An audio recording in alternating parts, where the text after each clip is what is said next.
नमस्कार, मैं रवीश कुमार। आपका अंदाज़ा सही है कि क्या कहने जा रहा हूँ, लेकिन गुजारिश है कि जो भी कह रहा हूँ उसे धीरज के साथ सुनिएगा। भारत की पत्रकारिता में स्वर्ण युग तो कभी था भी नहीं, लेकिन आज के दौर की तरह भस्म युग भी नहीं था। भस्म युग से मेरा मतलब है जहाँ इस पेशे की हर अच्छी बात तेज़ गति से भस्म की जा रही हो। यह दिन भी आना ही था। इस देश में अलग अलग नाम वाले अनेक चैनल हो गए हैं, मगर सब हैं तो गोदी मीडिया ही। उसका परिवेश, उसका इकोसिस्टम, पत्रकारिता का और माहौल सब खत्म कर दिया गया है। मगर पत्रकारिता करने और कराने का दावा भी सब कर रहे हैं। खासकर वो भी कर रहे हैं जो उसी सत्ता का हिस्सा माने जाते हैं, उसी के रूप में देखे जाते हैं, जिसकी ताकत से हर दिन पत्रकारिता इस देश में कुचली जा रही है। जब वो कहे कि वह उच्च स्तरीय पत्रकारिता करना चाहता है, तब ऐसा दावा करने वालों को जरा संदेह की निगाह से देखिए। गोदी मीडिया और सरकार भी पत्रकारिता का अपना मतलब आपके ऊपर थोपना चाहती है। अगर इसका मतलब किसी भी रूप में वही है, तब आप एक बार फिर से झांसे में आने वाले हैं। इस वक्त अपने संस्थान को लेकर कुछ खास नहीं कहना चाहता, क्योंकि भावुकता में आप तटस्थ नहीं होते, ऑब्जेक्टिव नहीं हो सकते हैं। एनडीटीवी में 26-27 साल गुजारे हैं। इतनी लंबी यात्रा के अपने उतार चढ़ाव भी हैं। अनेक साथी, वरिष्ठ, कनिष्ठ सब शामिल हैं। कितने लोगों ने साथ दिया है। इन अनुभवों के बारे में कभी भी वस्तुनिष्ठ तरीके से नहीं बोला जा सकता, और आज के दिन तो बिल्कुल नहीं, क्योंकि कई बार तथ्यों के साथ भावनाएं मिल जाती हैं और भावनाओं के तूफान में बहुत सारे तथ्य छूट जाते हैं। बेहतर है कि इसे संक्षिप्त ही रहने दिया जाए। जो आदरणीय शख्स हैं उन्हें मैं याद कर ही रहा हूँ। काफ़ी सारी शानदार यादें हैं एनडीटीवी में, अब दोस्तों के बीच सुनने सुनाने के काम आएंगी। आज के दिन किसी एक व्यक्ति का नाम लेना मुश्किल हो रहा है, तब जब आपके पेशेवर जीवन में अनेक लोगों का हाथ हो, कैसे एक का नाम ले सकते हैं। मैं जानता हूं कि पूर्व सहयोगी, मौजूदा सहयोगी सब मुझ में अपना हिस्सा देखते हैं, और वो सही भी है। मुझे सभी से कुछ ना कुछ मिला है। मैं सबका ही आभारी हूं। इसलिए एक का जिक्र कर बाकी को छोड़कर आप न्याय नहीं कर सकते, खासकर ऐसे दिन। वैसे भी इस वक्त तो हर चेहरा ही अच्छा नजर आ रहा है, क्योंकि सबने मेरे अनुभवों को, मेरे जीवन को समृद्ध किया है। बेटी विदा होती है तो वो दूर तक पीछे मुड़कर मायके को देखती रहती है। मैं इसी स्थिति में हूँ। अभी मुड़कर देख लेने दीजिए, फिर कभी विस्तार से एनडीटीवी की बात करूँगा, लोगों के बारे में और एनडीटीवी के बारे में, डॉक्टर रॉय, राधिका रॉय के बारे में भी। मैं कई लोगों की प्रतिक्रियाएं पढ़ रहा था। बहुत सी बातें तो मुझे आज ही पता चली। हैरानी हुई कि हर किसी के पास एनडीटीवी का एक अलग ही किस्सा है। वाकई उन 27 वर्षों के बारे में ठहर कर और संभल कर बात करने की ज़रूरत है। एनडीटीवी ने एक चीज़ सिखाई कि टीवी में और टीवी का एक ही मतलब होता है, टीम। एंकरों के स्टार बनाए जाने के बाद यह धारणा टूट गई, मगर आज भी टीवी के बुनियाद में यही है कि जितनी अच्छी टीम होगी उतना अच्छा काम होगा। अभी इस बात को यहीं रहने देता हूँ, कभी किसी और वक्त के लिए, तब जब आप भावुक ना हों, तब जब मैं भावुक ना हूँ कि एनडीटीवी छूट रहा है। अगस्त 1996 में एनडीटीवी से औपचारिक रूप से जुड़ा था। अगस्त 1996 में ट्रांसलेटर के रूप में, अनुवादक के रूप में। लेकिन उसके पहले कई महीनों तक मैं यहाँ चिट्ठियाँ छांटता रहा। बोरे में चिट्ठियाँ आती थीं और मेरे पास रख दी जाती थीं। तब दर्शक पोस्ट बॉक्स में चिट्ठियाँ भेजा करते थे। देश भर से दर्शक अपने हाथों से अलग अलग कार्यक्रमों के एंकरों को लिखा करते थे। इन्हें पढ़ते हुए मैंने टीवी के कार्यक्रमों के आसपास दर्शकों को बनता देख रहा था। मेरा काम था उनकी बारीक नज़र से लिखी गई चिट्ठियों पर रिपोर्ट बनाना और एंकरों या कार्यक्रम के प्रोड्यूसर को सौंप देना। दिहाड़ी का काम था, उसी के हिसाब से मजदूरी मिलती थी, पैसे मिलते थे। मेरी ज़िंदगी में यह काम आज भी जारी है। आज भी आप मुझे सैकड़ों की संख्या में मैसेज लिखते हैं, हाथ से लिखी चिट्ठियां भी आती हैं, बहुत अच्छी लिखावट में। मैं ज़्यादातर मैसेज पढ़ता भी हूँ और सभी के नहीं तो बहुतों के जवाब देने की कोशिश करता हूँ। कई बार तो अपनी निराशा भी आपसे साझा कर देता हूँ। मैं आपके बीच आकर अपने मन का भाव नहीं छिपाता, क्योंकि मैं आपके बीच बताने के लिए आता हूँ। अगर खुद को ही छिपाने लगा तो वो पूरा बताना नहीं होता है। मुझे तो लगता है कि कई हजार दर्शकों के पास मेरे लिखे हुए जवाब होंगे। उंगलियों में दर्द रहने के कारण इन दिनों जवाब देना कम कर दिया है। तो एक तरह से जिन चिट्ठियों से एनडीटीवी में मेरी शुरुआत होती है, उनका आना जाना आज भी जारी है, आज तक जारी था। वो काम आगे भी जारी रहेगा, लेकिन इतने सारे सुझावों, जवाबों, अपेक्षाओं, शिकायतों और डांट के बीच सोना, जागना और जीना मुझे आपके हवाले करता चला गया। मैं खुद के पास तो रहा ही नहीं, आपके बीच गया तो घर ही नहीं लौटा। शायद अब कुछ वक्त मिलेगा खुद के साथ रहने का। आज की शाम एक ऐसी शाम है जहां चिड़िया को उसका घोंसला नज़र नहीं आ रहा, क्योंकि कोई और उसका घोंसला ले गया है, मगर उसके सामने थक जाने तक एक खुला आसमान ज़रूर नज़र आ रहा है। तो खैर, उसके बाद अनुवादक बना और कई पत्रकारों की रिपोर्ट का अंग्रेजी से हिंदी में अनुवाद करता रहा। इसके बाद मैं रिपोर्टर बन गया और फिर मेरी दैनिक रिपोर्ट की अलग यात्रा शुरू होती है। रवीश की रिपोर्ट से काफ़ी कुछ सीखने को मिला। तो इस तरह से ये एनडीटीवी में ही संभव हुआ कि एक चिट्ठी छांटने वाला इसके एक चैनल का ग्रुप एडिटर समूह संपादक बनता है और आज उसे छोड़ रहा है, इस्तीफा दे रहा है। बहुत बड़ी बड़ी शक्तियाँ पीछे खड़ी हैं इस एक पत्रकार के पीछे। तो स्वाभाविक है कि ये नौबत आनी थी, इसका अंदाज़ा मुझे पहले भी था। लेकिन जिस दिन आता है उस दिन अच्छा तो नहीं लगता है। लेकिन मैं आपसे यह भी कहना चाहता हूँ कि जब भी मेरे बारे में मूल्यांकन करें, इस बात की सहानुभूति मुझसे ना रखें कि मैं चिट्ठी छांटता था। मैं उनकी तरह नहीं हूँ कि अचानक चाय बेचने की बात करने लग गया। उतर रहा हूँ जहाज से, बात कर रहा हूँ चाय बेचने की। सहानुभूति के लिए या फिर अपने संघर्ष को महान बताने के लिए मैं ऐसा नहीं करना चाहता। इस देश में हर किसी का संघर्ष ही पहाड़ चढ़ने के जैसा है। आप एम्स के बाहर मरीज जो खड़े हैं, उनके परिजन जो खड़े हैं, उनसे मिल लीजिए। आपको पता चल जाएगा कि उनकी चुनौतियां कितनी बड़ी हैं और आपका दुख कितना कम है, छोटा है। लेकिन आज के दिन मैं आप सभी के बीच दर्शकों की बात करना चाहता हूं। इस दौर में कुर्सी पर बैठे किरदारों को टूटते हुए देखा, सबने देखा। संस्थाओं को भस्म होते देखा, आपने देखा। नफरती तूफान में लोगों को भटकते देखा, मगर मैंने इसी दौर में एक नई संस्था भी बनते देखी है। वह संस्था है जनता की संस्था, दर्शकों की संस्था। दर्शक ही अपने आप में इंस्टीट्यूशन बन जाते हैं। आप दर्शकों की संख्या भले कम है, मगर आप दर्शकों ने मिलकर जर्जर किए जा रहे इस लोकतंत्र में जनता नाम की संस्था का पौधा सूखने से बचा लिया। एनडीटीवी में मुझे जब भी अवसर मिला मैंने जान लगा दी। मैंने कभी उन अवसरों को अपने लिए नहीं देखा, बल्कि यही सोचा कि ये अवसर मुझे आप दर्शकों के लिए मिला है, इसलिए उन सभी अवसरों को आप दर्शकों की कहानियों से भरता चला गया और मैं आप दर्शकों का होता चला गया।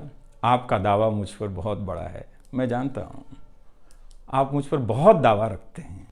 मेरे आसपास आप दर्शकों की वजह से एक न्यूज़ रूम बन गया था, पब्लिक न्यूज़ रूम, जो दफ्तर के भीतर नहीं, आपके घरों में था, आपके दिमाग में था। दुनिया भर में फैले कितने दर्शकों ने आगे आकर मेरी मदद की है। आपने कभी मुझसे पैसे भी नहीं मांगे, कभी एहसान तक नहीं जताया। विदेशों में मेरे लिए वीडियो रिकॉर्ड किया, रिसर्च किया। मेरा हर कार्यक्रम किसी न किसी दर्शक के सहयोग का उदाहरण है। आप दर्शकों ने मेरी जानकारियों को दुरुस्त किया है, गलती की है तो डांटा भी है और काफ़ी कुछ उसमें जोड़ भी दिया है। कई सारे एक्सपर्ट, कई सारे छात्र, कई सारे प्रवासी भारतीय, स्थानीय भारतीय दर्शक बनने के साथ साथ मेरा साथ दे रहे थे और पत्रकार भी बन रहे थे और इस पेशे के एक छोटे से द्वीप को बचा रहे थे। इस प्रक्रिया को बिखरते देखना, दर्शकों के बनने की प्रक्रिया को बिखरते देखना और फिर से बनते देखना बहुत सुखद अनुभव रहा। आप दर्शकों में से कईयों ने मेरे लिए अलग अलग भाषाओं से अनुवाद तक कर दिया। संसाधनों की हमेशा मेरे पास कमी रही, मगर आप सभी ने मिलकर पूरी कर दी, सिर्फ इसलिए कि प्राइम टाइम में जो भी जाए ठीक से जाए। वो मेरा नहीं, आपका प्राइम टाइम था। कभी खराब शो कर दिया तो आपने अपनी निराशा बताने में कोई संकोच नहीं की। आप वाकई लाजवाब हैं। दर्शक ही मेरे नियमित संपादक हैं, निरंतर संपादक हैं आप दर्शक मेरे। मैं अक्सर कहता हूं कि एक पेड़ में कई बारिशों का पानी होता है। आपके जैसे दर्शकों के होने में ही किसी रवीश कुमार का होना है। आप हर मौसम में बरसात बनकर आ जाते हैं, सूखते पेड़ों को हरा करने आ जाते हैं। आज आपकी बदौलत यूट्यूब पर, ट्विटर पर कितने ही पत्रकार खड़े हो गए।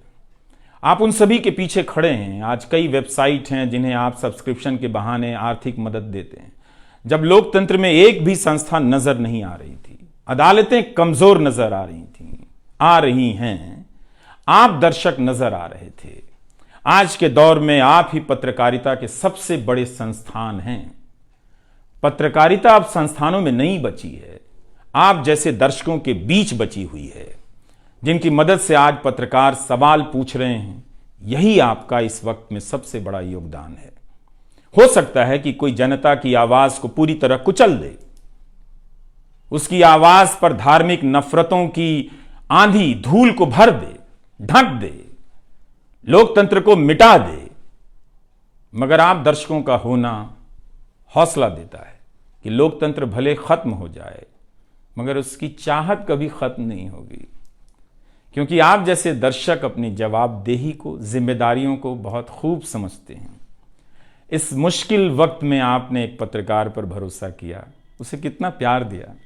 कई बुजुर्ग माओं ने मेरे बाल सहला दिए, गाल छू लिए, तो किसी ने मेरे गमले में गुलाब के फूल लगा दिए, किसी ने चने का सत्तू भेज दिया कि मेरी सेहत ना खराब हो, किसी ने शहद भेज दी, किसी ने धूप में खड़े देखा तो सर पर गमछा तान दिया और छाता खोल दिया, किसी ने जेब में कलम रख दी, महंगी कलम।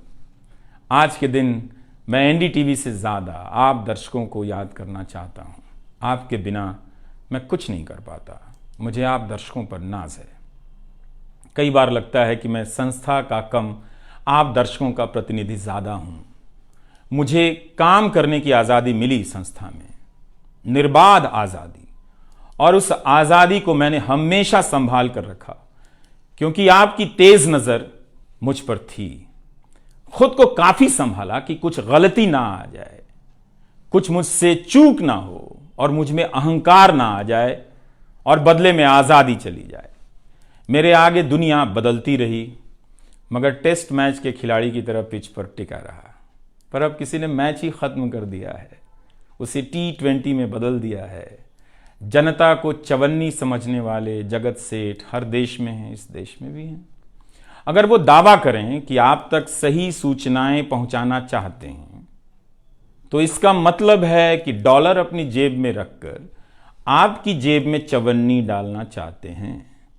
पत्रकार एक खबर लिख दे तो जगत सेठ मुकदमा कर देते हैं और फिर सत्संग में आकर प्रवचन भी देते हैं कि वे पत्रकारिता का भला चाहते हैं। आप दर्शक इतना तो अपना भला समझते होंगे, इसलिए आज मैं अपने संस्थान से ज्यादा आप दर्शकों को याद करना चाहता हूं। मुझे हमेशा लगता था कि हिंदी का पत्रकार छत क्यों नहीं छुपाता है। ऐसा क्यों है? हिंदी पत्रकारिता के कई श्रेष्ठ संपादकों, पत्रकारों के कार्यों पर निगाह रहती थी, उनकी गहराई हैरान करती थी। फिर भी लगता था कि उनकी बात जमाने तक ठीक से नहीं पहुंची, पेशे के भीतर उन्हें उनकी जगह नहीं दी गई। पत्रकारिता का मतलब अंग्रेजी का पत्रकार होना हो गया।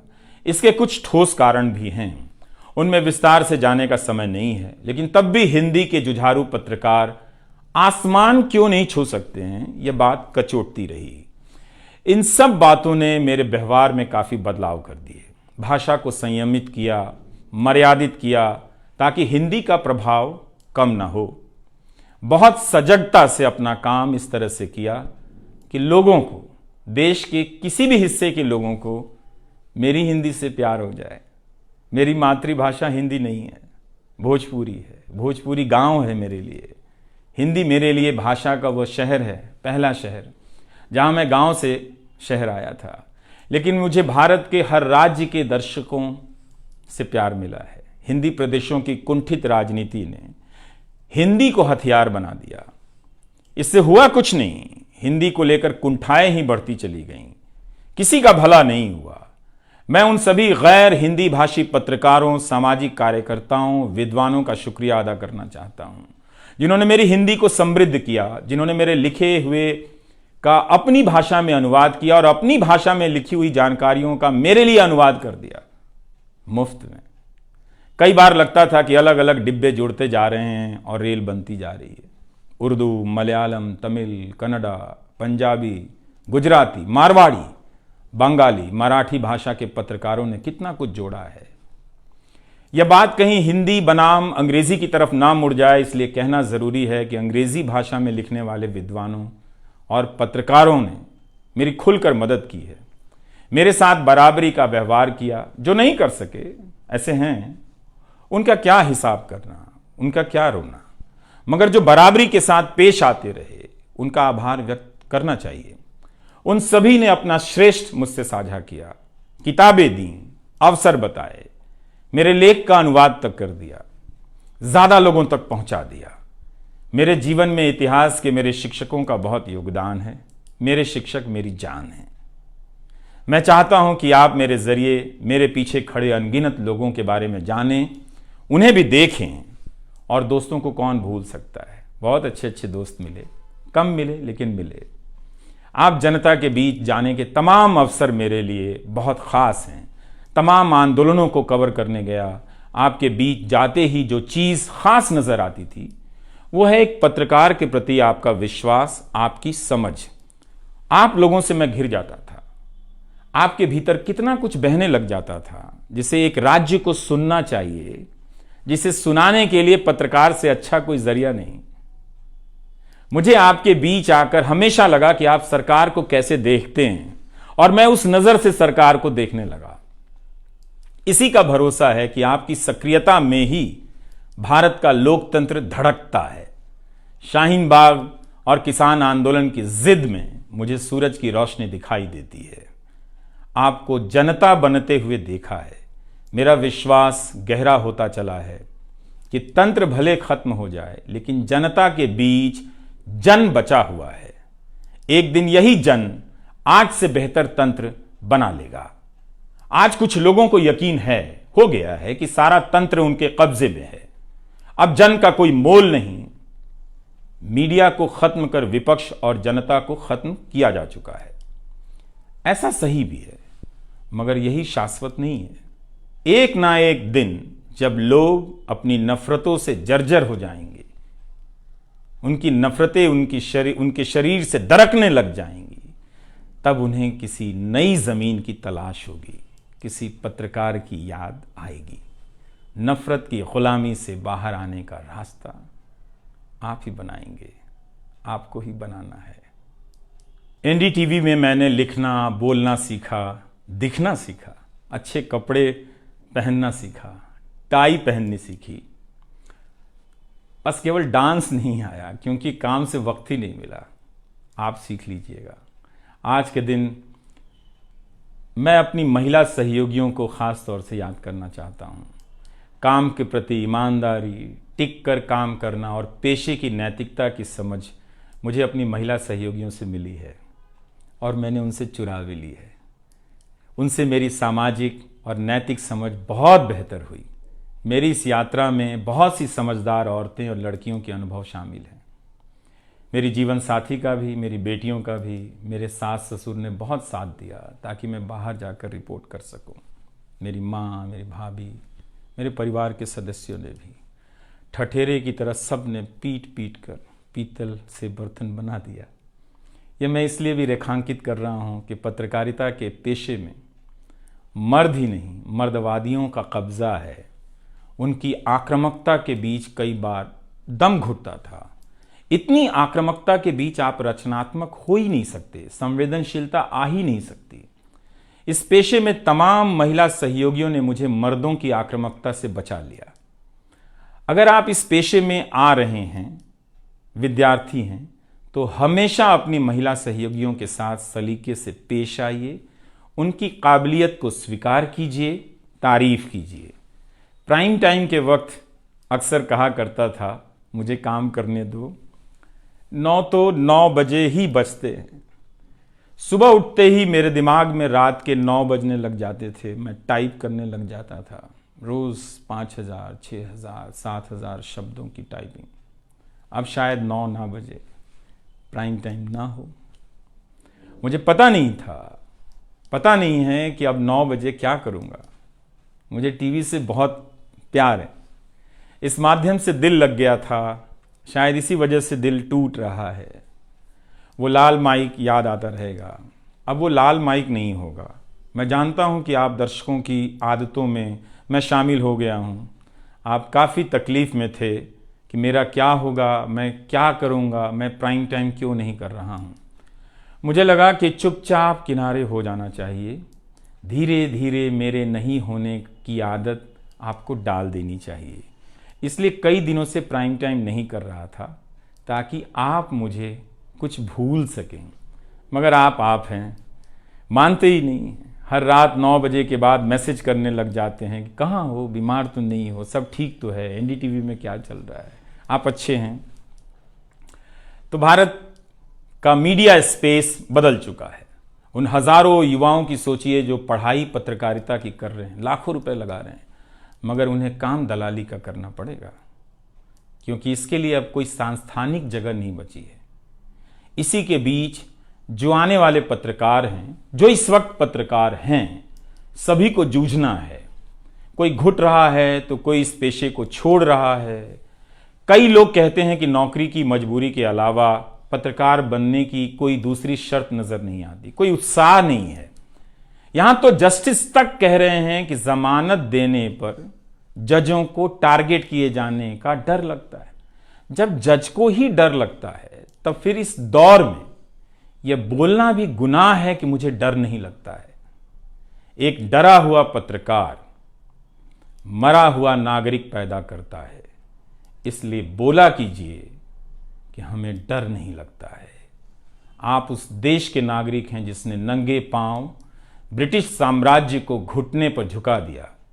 कोई कारण नहीं कि मैं आप पर भरोसा ना करूं कि एक दिन आप गोदी मीडिया की इस गुलामी से बाहर आएंगे।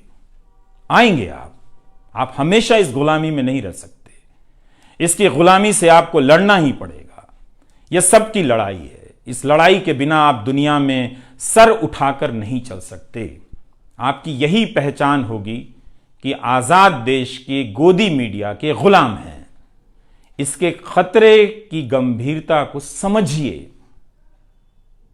कानून की आड़ में अब अधिकार कुचले जा रहे हैं, अभिव्यक्तियों को रौंदा जा रहा है ताकि सारे अवैध काम वैध नजर आए।